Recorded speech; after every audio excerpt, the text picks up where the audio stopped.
네, 인사하겠습니다. 마라나타. 형님이 아직 몸이 안 좋으신 것 같습니다. 네, 기도 부탁을 드리고요. 네, 우리 창세기 1장 있습니다. 하나, 둘.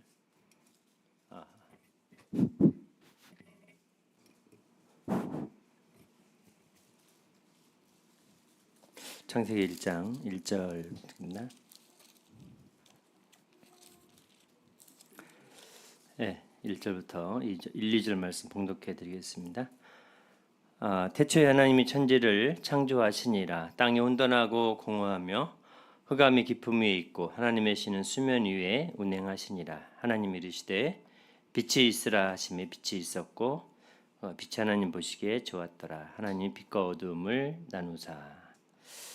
네, 우리 고린도후서 4장 말씀 보겠습니다. 고린도후서 4장.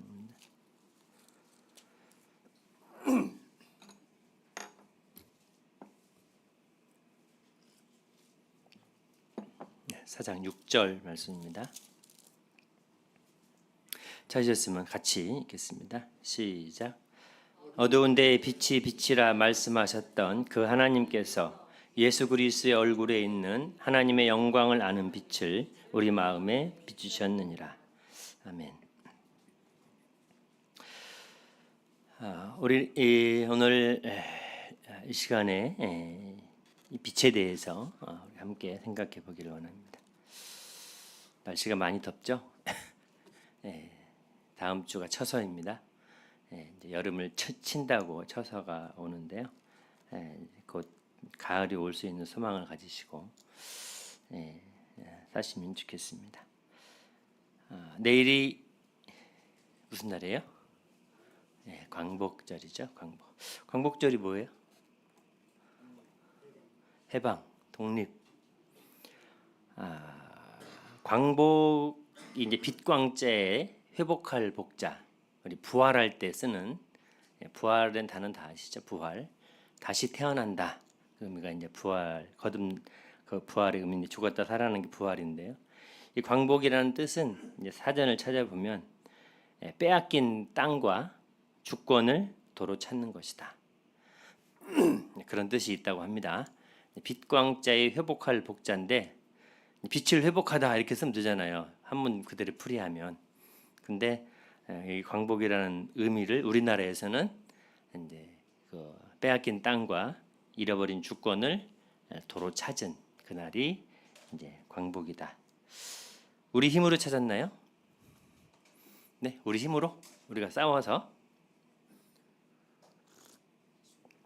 우리 힘으로 했다면 나라가 나뉘어지지는 않았을 것입니다. 분단의 아픔 속에 우리가 살아가고 벌써 80년? 올해 내일이 79주년입니다. 광복. 내일 꼭 태극기 다시고요. 광복의 의미를 생각해 보시면서 이 나라의 광복을 위해서 수많은 사람들이 이 독립운동을 하면서 그 36년이라는 시간 속에서 물론 이제 세 가지의 사람들이 있죠. 한쪽에 붙어서 잘 먹고 잘 산 사람들이 있었고, 그 다음에 이걸 찾기 위해서 목숨 버려 희생한 그런 분들도 있었고, 또 하나는 뭐예요? 아이고 이거 이도저도 안 되고 그냥 조용히 살래. 여기도 아니고 저기도 아니고 양쪽에 끼지도 않고 살았던 그런 사람들도 아마 있었을 것입니다. 어쩌면 우리도 그럴 수도 있어요. 이 광복의 의미를 생각해 보면서 이 고린도후서 4장 6절의 말씀을 기억해 보게 됐고요.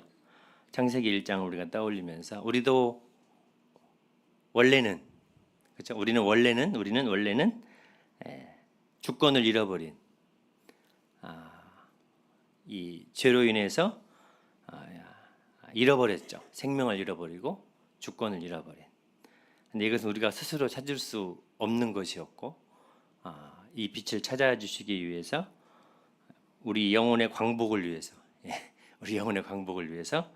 하나님께서 이 땅에 찾아와 주셨고 어두움 가운데 있었던 우리에게 이제 빛 가운데로 나올 수 있도록 모든 것을 다 하나님이 하시고 그 가운데 이제 살아갈 수 있는 그러한 은혜를 주신 것을 봅니다.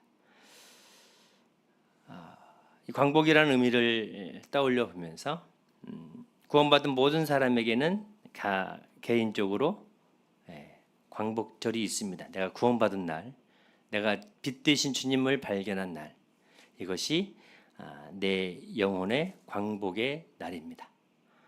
빛을 찾은 날, 어두움 가운데 있던 우리가 빛을 찾은 날이 되죠.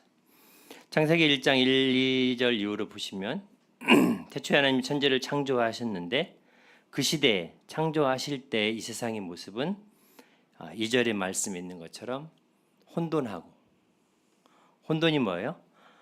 막 뒤엉켜서 무엇이 무엇인지 알 수 없는, 섞여 있는 혼란스러운, 혼돈스러운 이 우주였고, 하나님 창조하시기 이전에 또 공허는 또 뭐예요? 아무것도 없는, 반대로 따지면 무언가를 채우려고 해도 채울 수 없는, 많은 사람들이 뭔가를 막 채우려고, 돈으로 채우려고 하지만 돈에 만족함이 없고, 권력으로 채우려고 하지만 권력의 만족함도 없고, 뭐 쾌락으로 채우려고 하지만 그 어떤 쾌락을 채운다 할지라도 뭔가는 허전한 그런 것이 인생의 마음인데, 창세기 1장 2절의 말씀이 우리 인생의 마음을 잘 표현해 주고 있습니다. 우리 마음이 하나님을 알기 전에 인생의 마음은 무엇이 진리인지 무엇이 거짓인지 알 수 없는 채로, 어디가 길인지 무엇이 진리인지 전혀 종잡을 수 없는 그러한 것이 인생의 어두움 가운데 있는 인생의 마음이죠. 우리가 여기서 불을 다 꺼버리고 빛이 없다면 우리가 아무리 눈이 밝아도 아무것도 볼 수 없을 겁니다. 아무리 눈이 시력이 2.0, 뭐 몽고 사람들은 뭐 몇 점 0 된다 하더라도 빛이 없으면 아무것도 볼 수 없는 것이 인생의 연약합니다. 그것이 흑암에 있는 거죠. 흑암도 그냥 흑암이 아니라 깊은 흑암이라고 성경은 말씀하고 계십니다. 그래서 인생의 마음이 빛이 임하기 전에 인생의 마음은 혼란스럽고 공허하고 그 무언가를 채우려 하지만 채울 수 없는. 그래서 많은 사람들이 그 예전에 그 동남아에서 어떤 그 선교 어떤 그 사역을 했던 어떤 분이 이제 간증을 하셨는데, 어떤 귀부인이 그 모임에 참석을 한 거예요. 귀부인이라는 것은 사람 눈에 딱 보기에 이게 좀 부티나고, 정말 그 부족함이 없는, 이제 머리끝에서 발끝까지 아주 진짜 잘 차려입고 누가 봐도 이 참 그 뭐라고 할까요? 아무튼 그러한 사람이 그 모임에 와서 상담 중에 선생님 제가 공허합니다.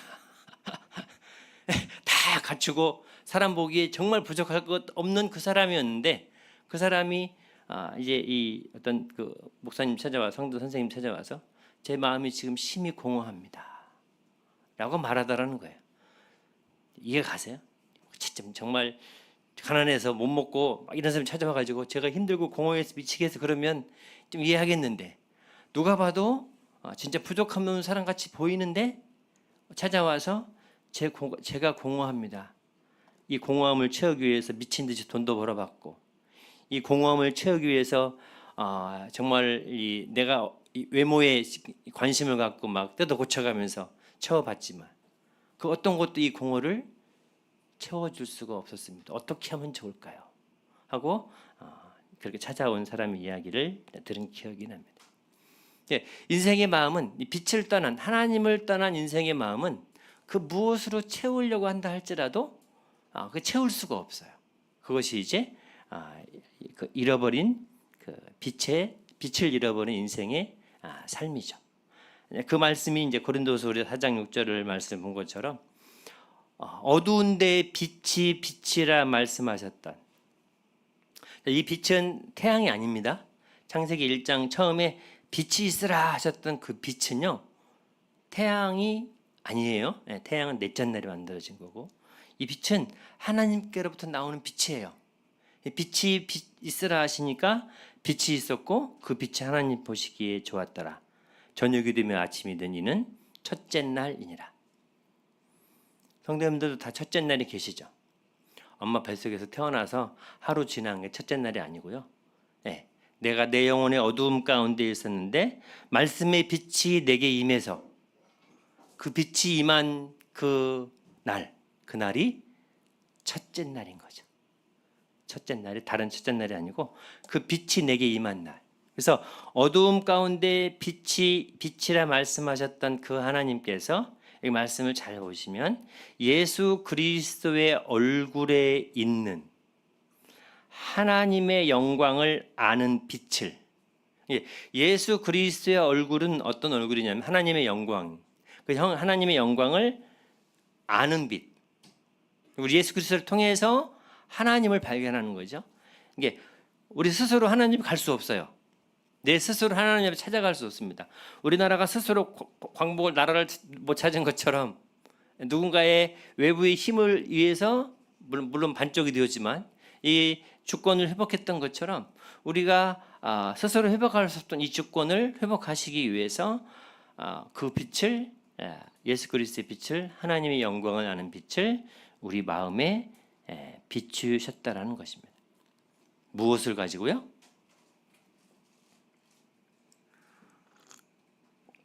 이 빛이 뭐예요? 이 빛을 한번 보겠습니다. 요한복음 1장을 보겠습니다. 빛이라는 말씀이 가장 많이 나오는 게 이제 성경에서 요한복음서에 빛에 대해서 많이 나옵니다. 요한복음 1장 4절에 보시면 그 안에 생명이 있었으니 이 생명은 사람들의 빛이라. 빛이 어두움에 빛이 돼 어둠이 깨닫지 못하더라. 그 이전의 말씀 1, 2, 3절을 올라가 보면 태초에 말씀이 계셨어요. 창세기 1장의 태초와 여기 1장의 태초는 시간 차이가 있습니다. 태초에 요한복음 1장이 창세기 1장보다 훨씬 이전의 태초입니다. 그래서 창세기 1장 이전에 태초에 하나님이 천지를 창조하셨는데 그 태초는 하나님이 이 세상을 처음 창조하신 시간을 말씀하고 계신 것이고, 여기에 태초에 말씀이 계시니라, 이 태초는 창조하시기 이전에 계셨던 그 태초, 처음.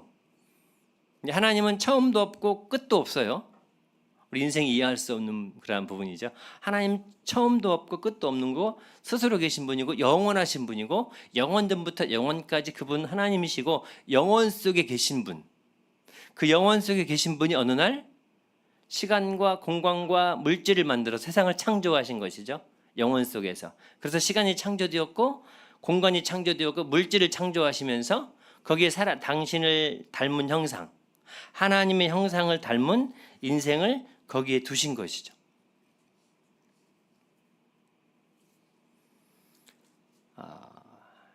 제가 이런 글귀를 본 적이 있습니다. 제 노트북에도 올라와 있는데 DNA를 번역하면 뭐라고요? DNA를 번역하면 DNA 다 아시죠?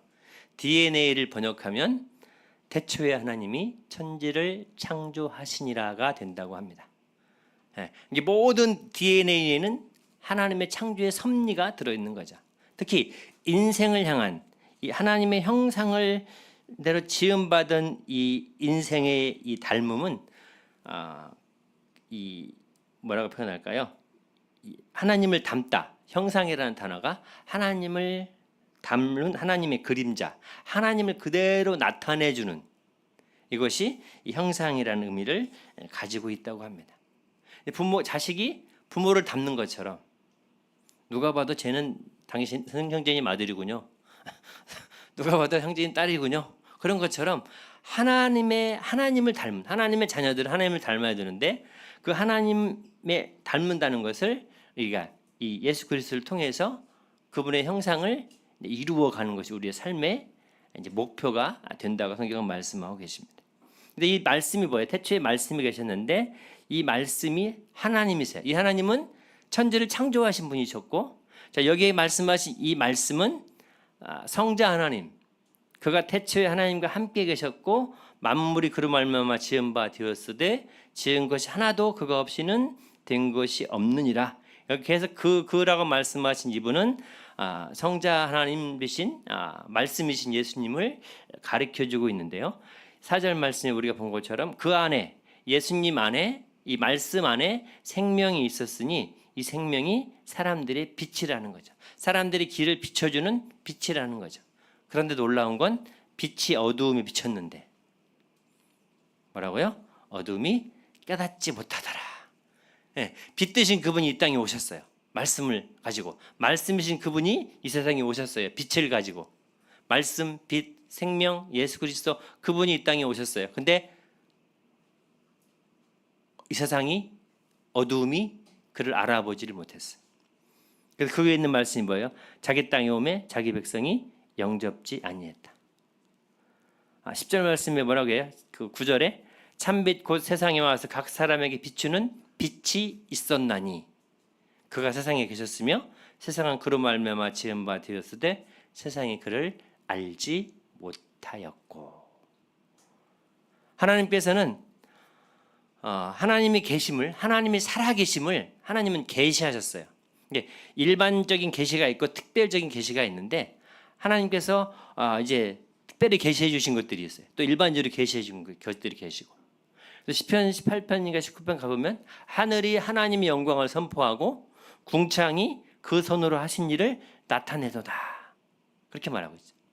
사람들이 하늘 별들을 보면서 많은 사람들이 저절로 진화론적으로 이게 만들어진 거다. 수많은 시간들이 흘러서 그렇게 된 것이다라고 말하고 있죠. 그런데 하나님께서 말씀하신 것은 그 하늘이 하나님의 영광을 선포하고 있다. 로마서 1장에 가보면 많은 사람들이 핑계를 댈 거다. 근데 성경은 뭐라고 말씀하세요? 그들이 핑계치 못할 것이다. 핑계할 수 없다. 하나님 살아계심을 하나님은 다 보여주셨다. 성경으로 보여주시고 계시를 보여주시고 만물을 통해서 보여주시고 다 보여주셨다.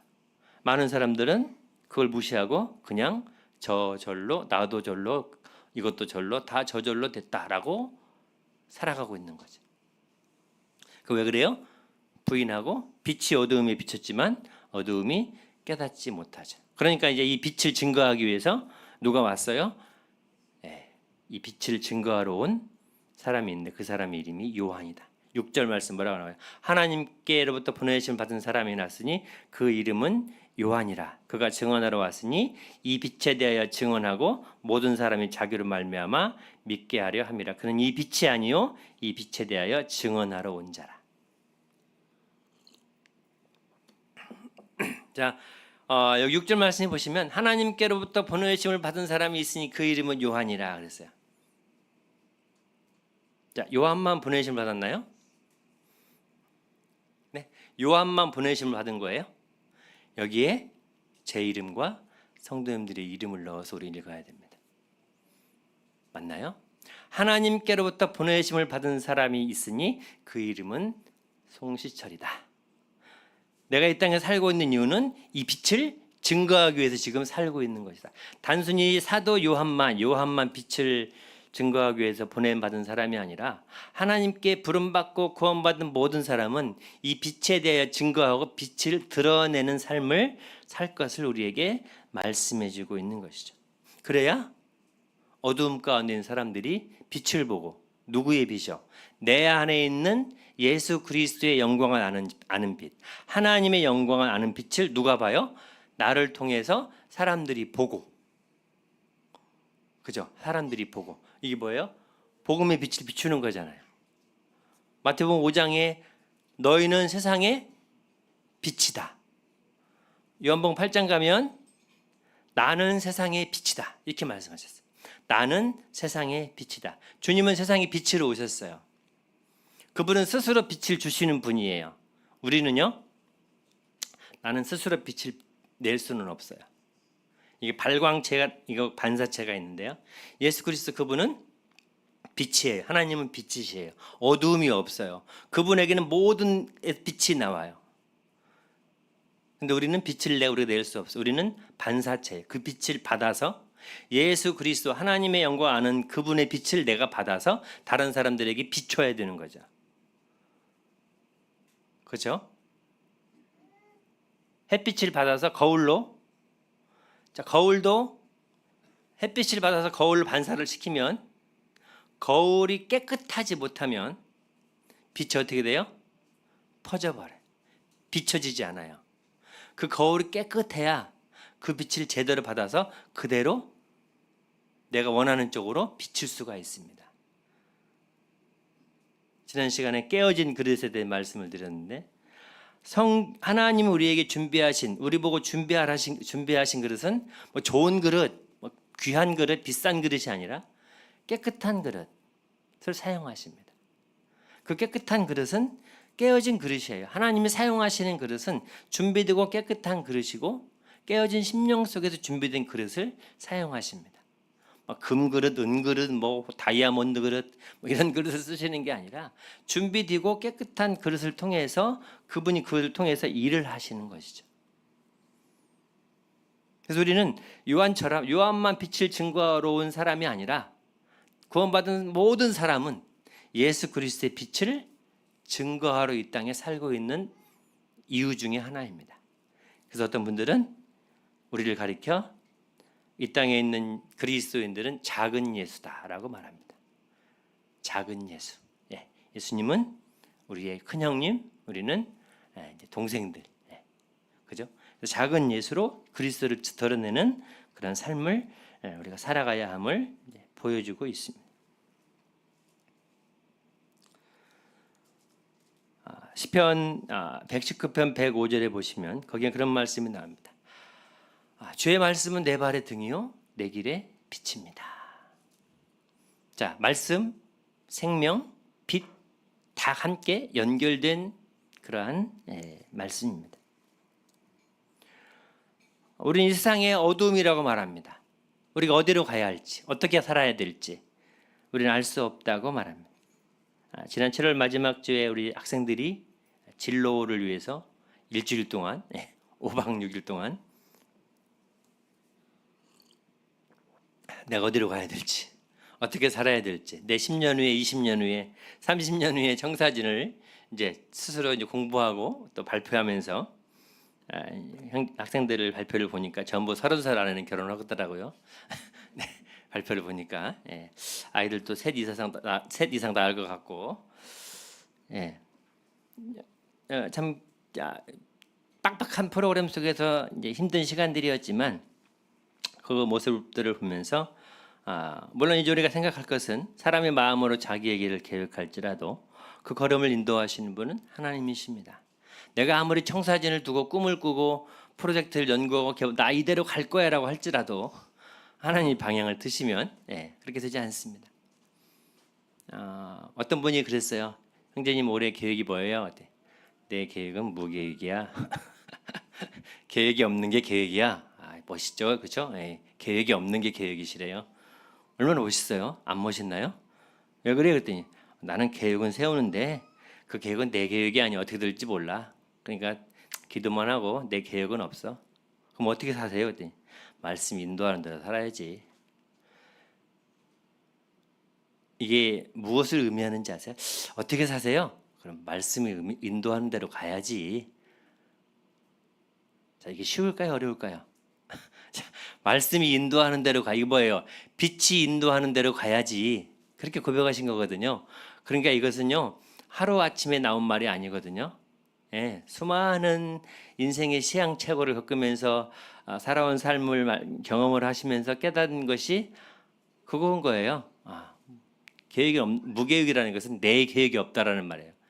내가 이렇게 하겠다, 내가 저렇게 하겠다, 주님 이렇게 해주세요, 막 내가 고집 부리고 계획하는 게 없다라는 거죠. 내가 그렇게 할지라도 주님이 이걸 틀면 나 그렇게 못 가니까 그렇게 이제 간증하고 고백을 하신 거죠. 저도 이제 배워가지고 별로 계획을 세우지는 않습니다. 네. 그러면서 학생들의 그 모습을 보면서 제 살아왔던 40년, 17살 때 주님 영접했으니까 지금 57이니까 딱 40년 됐죠. 40년 군대 갔다 오고, 저 직업이 두 개예요. 하나는 목수, 하나는 지금 이제 직업학교 교사, 두 가지 길을 가고 있는데요. 제가 온 이 길이 제가 선택한 길은 아니거든요. 제가 가고 싶어 여기까지 온 것도 아니고, 제가 자매를 만난 것도 제가 선택한 것도 아니고, 아이를 7씩이나 낳아야 되겠다 작정하고 난 것도 아니고, 어떻게 하다 보니까 이렇게 여기까지 온 거죠. 그래서 우리 아이들이 많은 계획과 청사진을 세웠지만 그 속에서 하나님의 인도하심을 따라가기를 기도합니다. 주님, 제가 이렇게 계획 세워놨으니 저를 이렇게 인도해 주세요라고 아니고, 저는 이렇게 하고 싶지만 주님의 뜻이 이루어지기를 기도하기를 원합니다. 그렇게 그 빛을 따라서 살아가는 삶이 우리가 되어야 할 것입니다. 우리 119편 130절 말씀 하나 보겠습니다.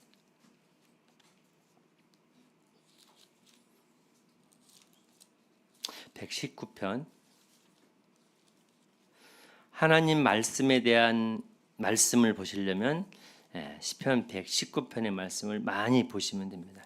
외우시면 더 좋고요. 130절입니다.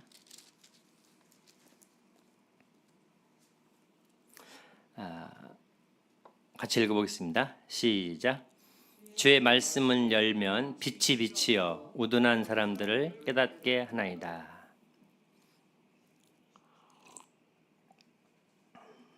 놀라운 말씀이 나오죠. 자, 주의 말씀을 열면 뭐가 비쳐요? 빛이 비친대요. 우리가 빛을 못 보는 것은 뭐예요? 말씀을 안 열어서 그래요.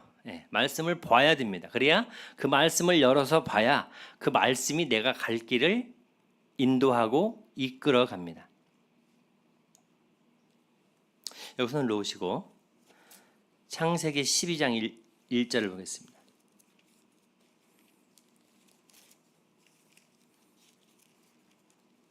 잘 아시는 말씀인데요. 12장 1절에 여호와께서 아브라함에게 이르시되 너는 너의 고향과 친족과 아버지 집을 떠나 내가 네게 보여줄 땅으로 가라. 하나님이 아브라함을 부르실 때 하셨던 말씀이죠. 거기 어떻게 기록이 되어 있어요? 내가 네게 보여준 땅으로 가라. 이렇게 써 있나요? 어떻게 써 있어요? 보여줄 땅이에요. 이게 보여주신 거예요? 안 보여주신 거예요? 아직 안 보여주셨어요. 그러니까 히브리서 11장에 뭐라고 써 있어요? 믿음으로 아브라함은 부르심을 받을 때 순종하여 장래의 유업으로 받은 땅에 나아갈새 갈 바를 알지 못하고 나아갔으며, 이렇게 써 있는 거예요. 아브라함이 갈대아우르를 떠날 때, 하란을 떠날 때 목적지가 어딘지를 모르고 여행을 한 거죠. 자, 목적지가 어딘지 모르고 여행하는 사람 정상이에요, 비정상이에요? 목적지를 세워놓고 여행 가세요? 아니면 목적지 자 가자 떠나자 어디 가요? 나도 몰라 가자. 이상하잖아요, 그렇죠? 목적지도 정해놓지 않고 간 거예요. 누가? 아브라함이 갈 바를 알지 못하고 떠난 거예요. 무엇을 따라갔어요? 빛을 따라서. 무엇을 따라서요? 말씀을 따라서. 누구의 말씀을요? 하나님의 말씀을 따라서. 하나님이 보여준 게 아니에요. 야, 너 목적지가 가나안 땅이야. 그러면 가나안이요? 지도라도 찾아봐. 가나안 여기구나. 그죠? 그러면 가나안 여기니까 가야지. 만약에 역으로 거꾸로 하나님 아브라함에게 야, 너 내가 가나안까지 데려다 줄 거야. 네 목적지 가나안이다. 하고 말씀하시고 가나안까지 가라고 했으면 아브라함이 가나안 갈 때까지 하나님이 인도하시는 것보다 빨리 갔을까요? 늦게 갔을까요?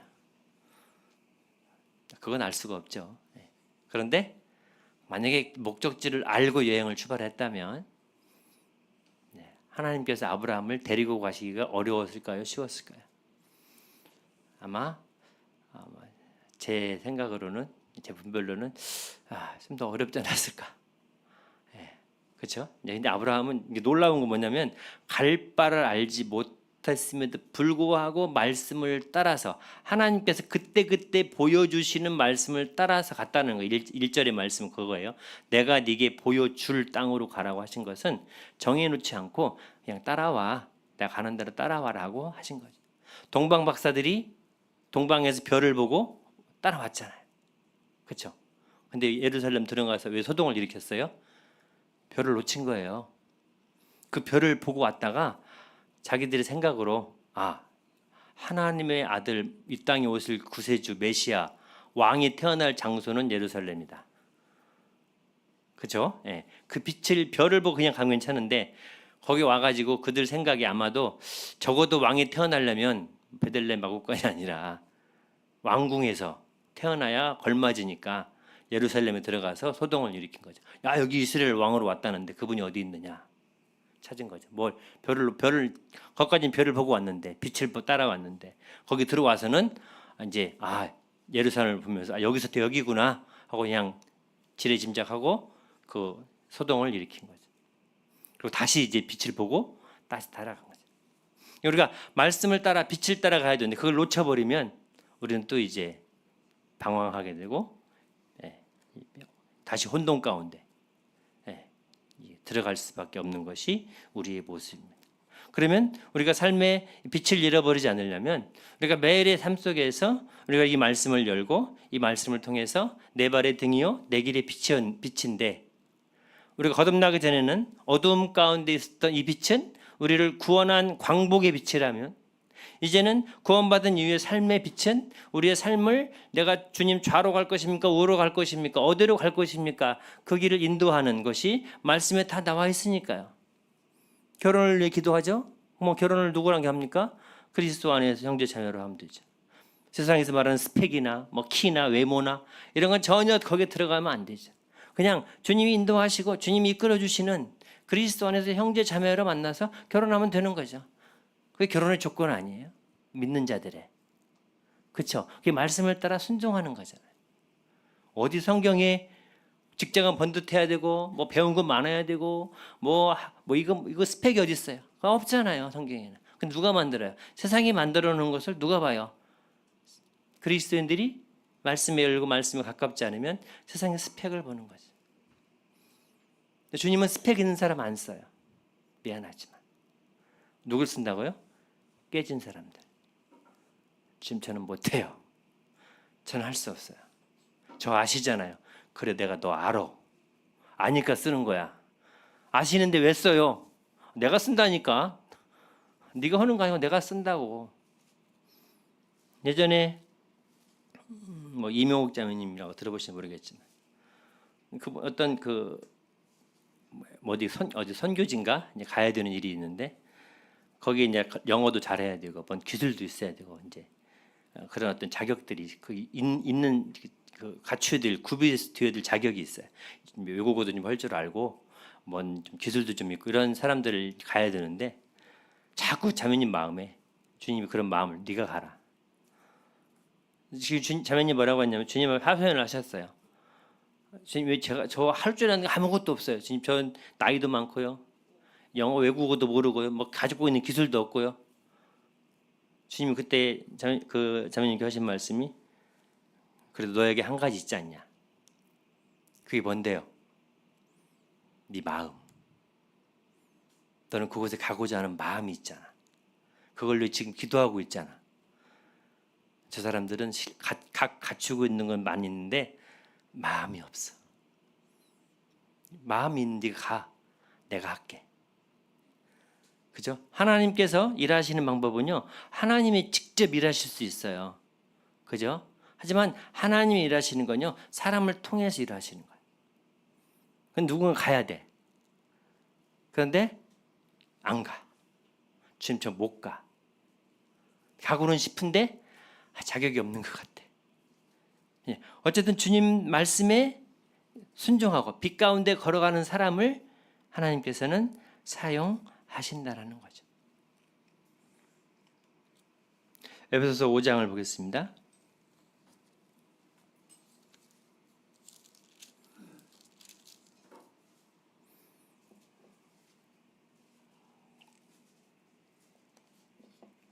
5장 8절 9절 너무 잘 알고 있는 말씀이죠. 너희가 전에는 어두움이더니 이제는 주 안에서 빛이라. 빛의 자녀들처럼 행하라.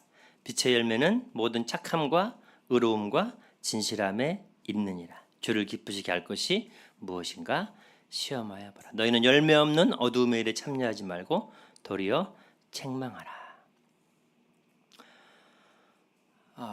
우리가 전에는 어둠이었습니다. 구원받기 이전에 모든 사람들은 어둠이었습니다.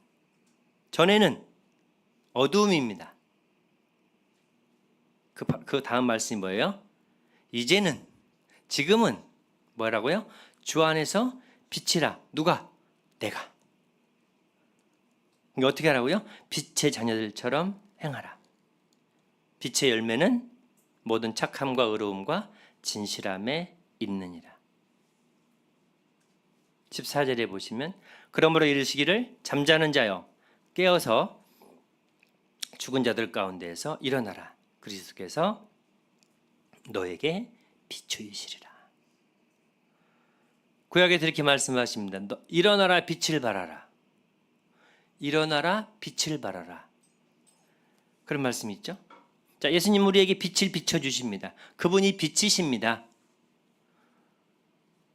우리 안에 빛이십니다. 이 빛 가운데 사는 삶은, 빛의 자녀의 삶은 마태복음 5장 16절에 있는 것처럼 너희를 착한 행실을 보고 사람들이 하나님께 영광을 돌리게 하는 것입니다. 11절에 너희는 열매 없는 어둠의 일에 참여하지 말고, 전에 우리가 어두움 가운데 있었던 그 어두움의 일에 참여하지 말고 오히려 그 일들을 책망하라고 말씀하십니다. 서신서에는 우리가 전에는 어둠이었다. 본질상 진노의 자녀들이었다. 우리 육체와 마음에 원하는 것들을 행했던 그러한 사람들이었다. 전에는 어두움 가운데 있을 때에는 이것이 선인지 이것이 악인지 구별하지 못하고 죄를 지었음에도 죄가 죄인지 알지 못하고 살았던 그런 사람들이었다. 그렇죠. 캄캄하면 내가 이것을 만졌는지 이것을 무엇을 만졌는지 모르잖아요. 그런 것처럼 이제 빛이 드러나면 다 보여요. 잘못 만졌네. 이거 더러운 거네. 아프네. 만지지 마야지. 빛 가운데 드러나면 보이는 거죠. 그것을 구분할 수 있죠. 내가 선과 악을 구분하는 게 아니고 빛이 선과 악을 구분해 주는 거예요. 빛이 들어가면 선함과 악함이 자동으로 구분이 돼요. 내가 한 게 아니고 빛이 구분을 해줘요. 빛이 들어가면. 그래서 우리 마음에 빛이 들어오면 내 안에 죄가, 어두움이 내가 물리치는 게 아니고, 내가 물리치는 게 아닙니다. 내 안에 어두움과 내 안에 죄성이 내가 물러가라고 해서 물러가는 게 아니에요. 빛 대신 말씀의 빛이 내 안에 들어오면, 아까 시편 119편 30절 봤죠?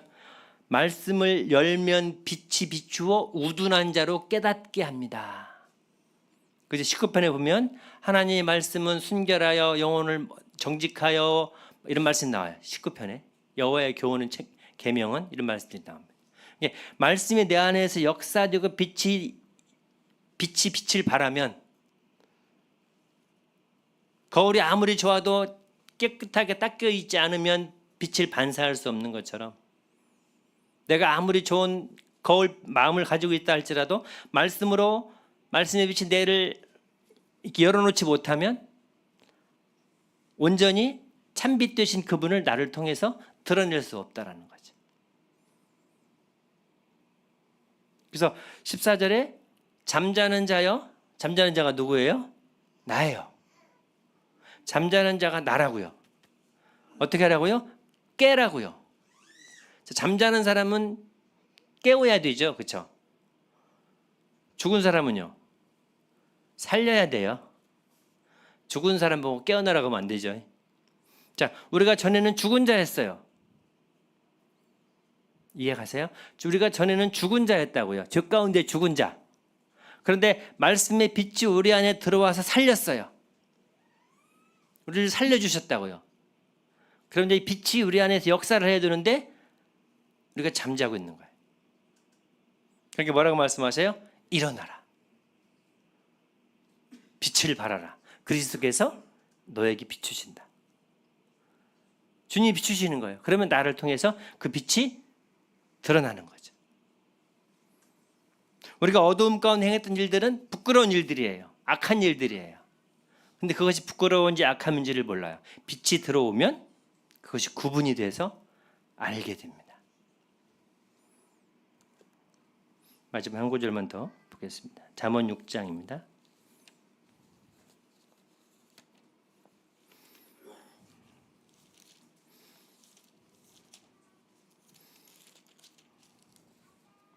(6장) 23절 찾으셨으면 같이 읽겠습니다. 시작.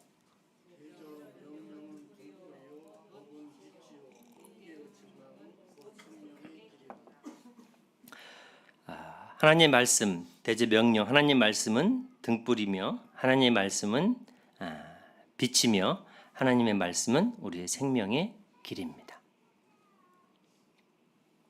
그러니까 우리가 빛 가운데 빛을 제대로 드러내려면 하나님의 명령이신 하나님의 말씀, 하나님의 법이신 말씀, 하나님의 훈계의 책망이 되는 그런 말씀들이 우리의 삶을 이끌어 가야 한다라는 것입니다.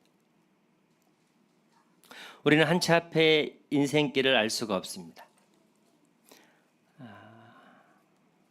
나그네와 방랑자는, 나그네는 목적지를 향해서 가는 사람들이지만 방랑자는 목적지를 알지 못하고 떠도는 사람들입니다. 우리는 이 땅의 나그네입니다. 우리가 가야 할 순례의 길이 있습니다. 이스라엘 백성들이 광야를 여행할 때 불기둥과 구름기둥을 통해서 불기둥이 멈추고 구름기둥이 멈추면 그들의 행진도 멈췄고, 그들이 불기둥과 구름기둥이 일어서서 가면 그들도 함께 장막을 거두어서 출발을 했던 것처럼 우리의 삶이 이 땅에서 빛 가운데 살아가는 삶은 우리가 말씀을 따라서 살아가는 삶이라는 것입니다. 어둠 가운데 빛이라 하시던 그 하나님께서 하나님의 얼굴에 있는 하나님의 영광을 아는 빛을 우리 마음에 비춘 그날 이후로부터 이제 우리는 빛 가운데 삶을 살 수 있는 사람들입니다. 물론 다시 어둠으로 갈 수도 있어요. 어떻게 해요? 내가 빛을 안 보면. 빛과 어둠은요, 멀리 떨어져 있는 게 아닙니다. 이해하시죠? 빛과 어둠은 한순간이에요. 빛이 사라지면 금방 어둠이 와요. 우리 예배당에 나갈 때 불 다 끌 거예요. 그럼 순식간에 예배당이 어두워집니다. 불을 다 켜면 순식간에 환해집니다. 이게 우리가 빛과 어둠이 뭐 멀리 있고 가깝게 있고 붙어 있는 게 아니라 같이 그냥 가는 거예요. 동행하는 거고 있는 거예요. 선과 악이 함께 동행하는 것처럼 빛과 어둠이 우리가 같이 가고 있는 거예요. 우리가 빛 가운데 있으면 어둠이 범접할 수 없어요. 하지만 내가 빛 가운데 있지 못하면 어둠은 그냥 와요. 내가 오라고 초청하지 않았지만 이 죄는요, 초청하지 않아도 와요. 그냥 저절로 와요. 말씀을, 내가 이걸 물리칠 수 없어요. 말씀의 빛을 열면 이 어둠이 물러가는 거예요. 내가 주께 범죄하지 아니하려 하여 주의 말씀을 내 마음에 두었나이다. 그 고백이 괜히 나온 게 아니거든요. 범죄하지 않으려면 말씀을 마음에 두어야 돼요. 어둠이 들어오지 않으려면 빛이 내 마음에 항상 임재해 있어야 돼요. 그래야 광복, 빛을 회복한 사람이 이 광복을 잃어버리지 않으려면 빛 되신 그분, 말씀의 그분을 찾고 찾아야 돼요. 이게 없으면 우리는 다시 어두움의 생활을 살 수 있어요. 그냥 빛도 아니고 어둠도 아니고 그냥 두리뭉실한 삶도 살 수 있어요.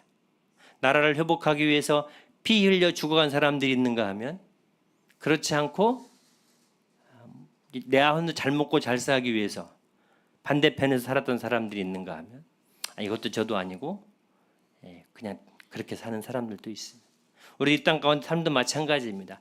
예수 그리스도를 드러나기 위해서 베드로와 바울처럼 살아가는 사람들이 있는가 하면 그렇지 않고 이렇게 양다리 걸치고 이렇게 그런 사람들도 많이 있을 것입니다. 참된 그리스도인에게는 그런 사람이 없겠죠. 그렇지 않고 그냥 기독교적인 사람들, 그런 사람들에게는 그런 모습들이 있겠죠. 우리 이 땅에 예수 그리스도를 드러내는 작은 예수의 삶을 우리가 살아가야 할 것입니다. 먼저 성도님들의 삶이 우리가 전에는 어둠이었고 혼돈스러웠고 공허했고 흑암 속에 있었던 그러한 인생이었지만 이 빛이 우리 안에 들어와서 이제 혼란하지 않고 만족하고 공허하지 않고 그렇죠? 예, 혼란스럽지 않은 그런 삶 속에 우리가 살아갈 수 있음을 인해서 감사가 되어집니다.